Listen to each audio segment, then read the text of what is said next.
বড় মাছও এভাবে রান্না করলে যে খেতে এত বেশি সুস্বাদু হবে তা কিন্তু আপনারা এই রেসিপিটা যদি ট্রাই না করেন তাহলে বলতেই পারবেন না বা বিশ্বাসও করবেন না।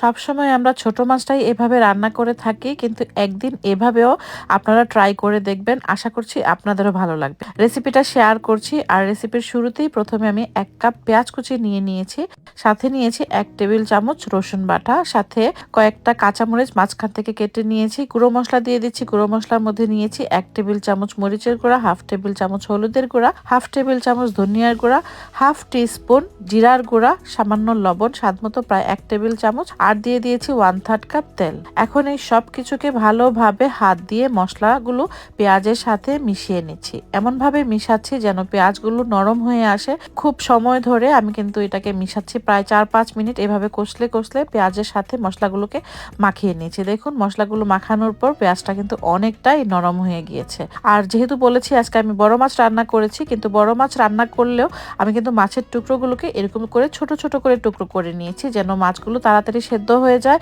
আর মশলাটা ভালোভাবে মাছের চারিদিকে ঢুকে। আর আজকে আমি মৃগেল মাছ নিয়েছি। মৃগেল মাছগুলোকে এরকম ছোট ছোট করে টুকরো করে কেটে নিয়ে মাছগুলোকেও মশলার সাথে ভালোভাবে হাত দিয়ে মাখিয়ে নিচ্ছি যেন মাছের চারিদিকে মশলাটা ভালোভাবে মিশে যায়। সবগুলো মাছের টুকরো এভাবে মশলা দিয়ে মাখিয়ে নেওয়া হয়ে গেলে এখানে আমি 2টা টমেটো লম্বা লম্বা করে টুকরো করে কেটে দিয়েছি। টমেটোটা অপশনাল, না দিলেও চলে, তবে এরকম হাতে মাখা তরকারিতে টমেটো ব্যবহার করলে স্বাদটাও ভালো আসে আর দেখতেও কিন্তু ভালো লাগে। টমেটোটা দিয়ে আবারও মাখিয়ে নিয়ে এরপর এখানে আমি প্যানের মধ্যে মাছগুলোকে বসিয়ে দিচ্ছি। আমি এমনভাবে প্যানটা নিয়েছি যেন মাছগুলো একটা লেয়ারে বসাতে পারি, মানে একটু ছড়ানো প্যান ব্যবহার করেছি। একটু হাতটা ধুয়ে প্রায় আধা কাপের মতো পানি দিয়ে দিলাম। পানিটা দিয়ে ঢাকনা দিয়ে চুলার আঁচটা জ্বালিয়ে দিলাম। তরকারির মধ্যে যখন এরকম একটু করে বলক আসতে শুরু করবে তখন আমি প্যানের হাতলটা ধরে এভাবে একটু দুলিয়ে দিচ্ছি, মানে মাছগুলো একটু নেড়িয়ে দিচ্ছি। আমি কাঠি দিয়ে নাড়ছি না, যেহেতু মাছের তরকারি মাছগুলো ভেঙে যেতে পারে। দেখুন আমি এভাবে দুলিয়ে দুলিয়ে কতক্ষণ পরপরই কিন্তু ঢাকনাটা খুলে মাছগুলোকে নেড়ে দিচ্ছি। আর এভাবে 15-20 মিনিট জাল করার পর দেখবেন মাছের তরকারিটা কিন্তু পুরোপুরি তৈরি হয়ে গিয়েছে আর মাছ থেকে একটু ঝোলও ছাড়বে, মানে মাছ কষানোর পরে কিন্তু একটু পানি বের হয়। সাথে তো আমরা একটু টমেটো দিয়েছি, সাথে একটু অল্প পানিও ব্যবহার করেছি। আর ওই পানিতেই কিন্তু মাছটা মাখা মাখা এরকম একটা ঝোল ঝোল হয়ে যাবে।